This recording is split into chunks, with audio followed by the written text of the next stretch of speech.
Hey there, welcome to Animated Gyan.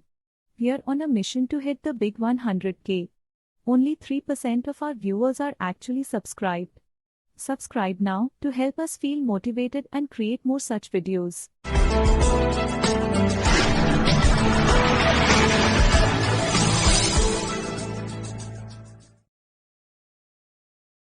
Phoebe Cary, a well-known 19th-century American poet, was born in Ohio. She and her sister Alice Cary jointly published a successful volume of poetry titled Poems of Phoebe and Alice Cary.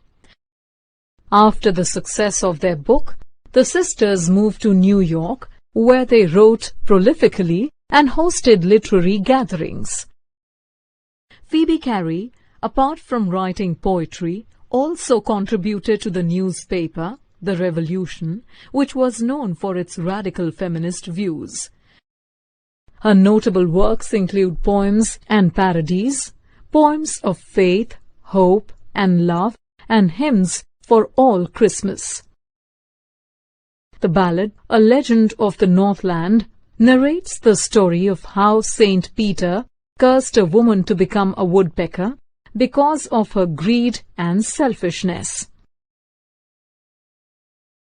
Here is a summary of the poem A Legend of the Northland by Phoebe Cary. The poem is set in an icy region of the north.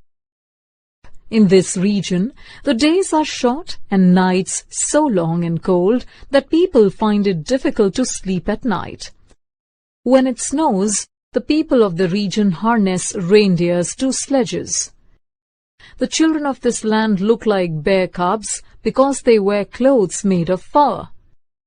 In this part of the land, the people tell a strange story. While the author finds it difficult to believe in the story, she does feel that one can learn a valuable lesson from it. Saint Peter walked the world preaching the word of God. Once, on his travels, he visited the cold Northland, a region in the North Pole. In Northland, he came upon a cottage. Inside the cottage, a woman was whipping cakes and then baking them on the hearth. A hearth is the floor of a fireplace. Now, Saint Peter was hungry after a full day of fasting and preaching, so he asked the woman for a cake from her store. The woman obligingly made him a little cake. However, when she saw the cake, she thought it was too large to give Saint Peter. So she made another cake smaller than the previous one. She again thought it was too large to give away. Finally, she took a little dough and rolled it into a thin bread. But as she took it out after baking, she found it difficult to part with her thin bread.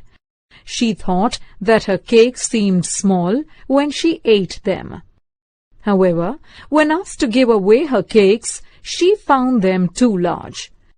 So she put all the cakes on her shelf.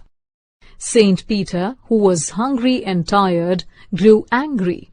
In anger, he told the woman that she was too selfish a human being to deserve food and warm shelter. Then he cursed her to a hard life of building her own nest and digging through wood to find nourishment. As Peter said these words, the woman lost her speech and transformed into a bird. The scarlet cap she was wearing was all that was left of her clothes. She flew up the chimney as her clothes burned to ashes and came out as a woodpecker. So now every schoolboy can see her in the wood where she lives to this day, drilling for food. Now, let us take a look at the literary elements of the poem, A Legend of the Northland. The poem is written in the form of a ballad. A ballad is a form of a poem which is often set to music. A ballad is an ideal form for telling stories in a poem. In the poem, Cary expertly employs the ballad form to narrate the legend of Saint Peter and the woodpecker. Assonance is a literary device which uses similar vowel sounds in a line. In the poem, assonance is illustrated by phrases like away, away.